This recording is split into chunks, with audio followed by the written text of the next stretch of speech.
Back here in the States, let's bring in Max Meizlish, a research fellow at the Foundation for Defense of Democracies and a former official at the U.S. Treasury's Office of Foreign Assets Control. Max, good morning. Thanks for joining. Good morning. Thanks. As we've been reporting all morning long, there's still no formal response from Tehran yet. President Trump said he expected a letter Friday night. That never happened. Where do things stand now? And Max, what do you make of Iran's silence and what Yael just said? They're saying, hey, listen, we don't work on America's deadlines.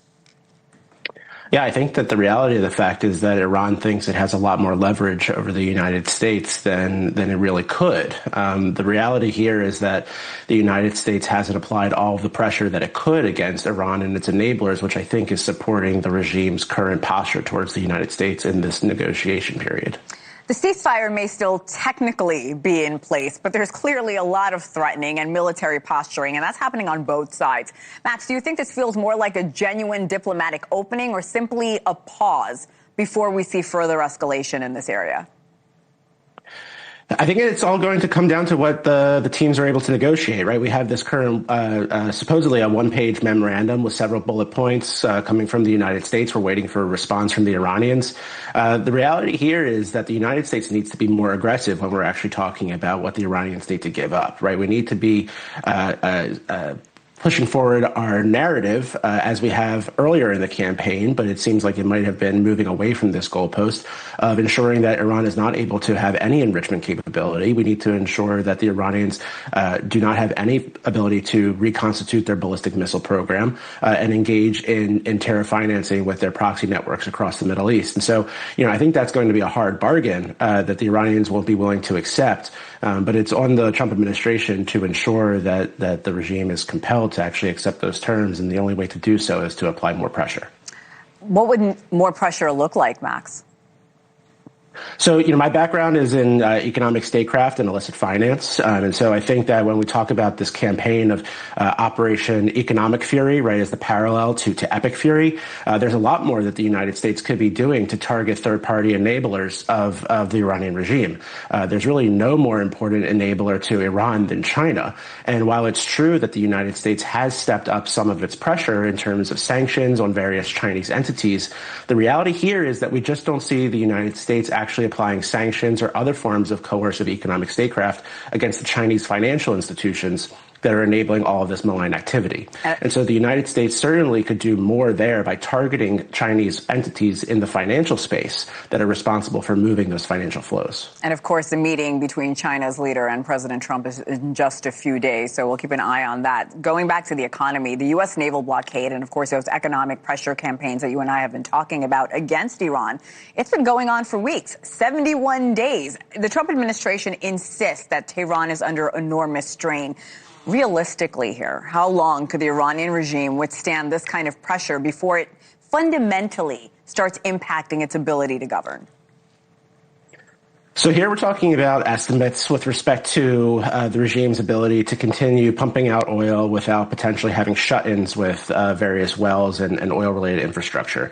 So a lot of this is going to depend on whether the regime is able to continue bringing in some tankers that could make their way through the blockade to fill up some of this capacity that's needed for them so that they can continue pumping operations.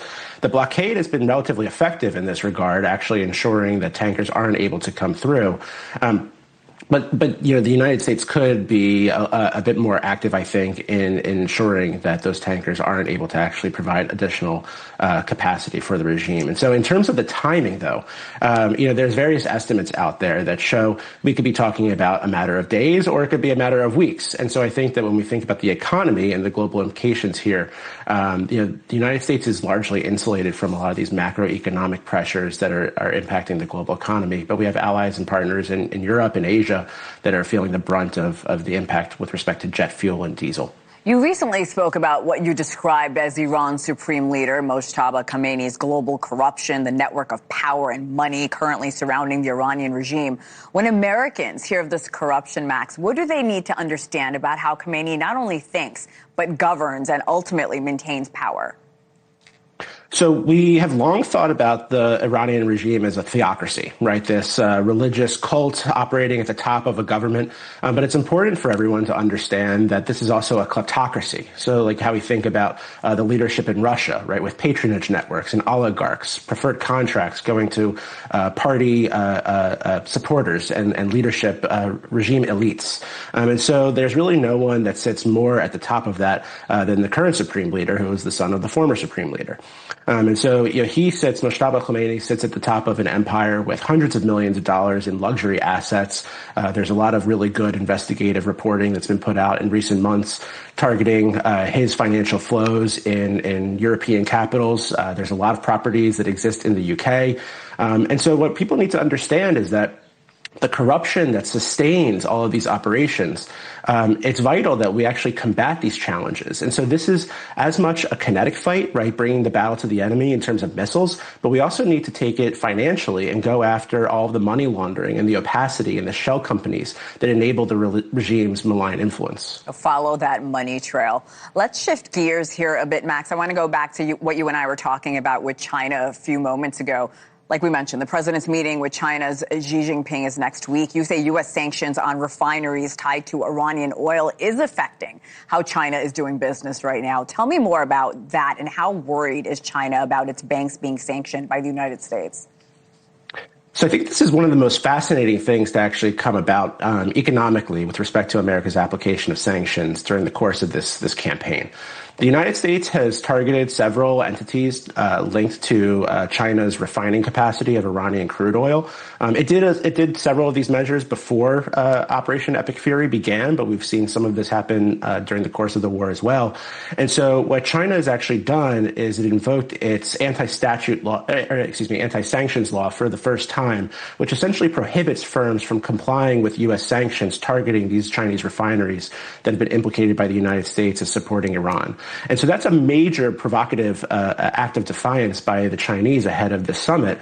But notably, there was reporting last week by Bloomberg in which the Financial Regulatory Authority in China has actually been quietly going around to major banks and telling them to not extend new loans to these Chinese refineries that have been sanctioned. And so what that means is that on the one hand, China wants to appear defiant in public, but it's actually extraordinarily vulnerable to additional U.S. economic pressure, which again is why I think the United States needs to be more aggressive now ahead of those talks. Max Meizlish, your analysis really crucial to this conversation. Thanks for joining us today. Thank you.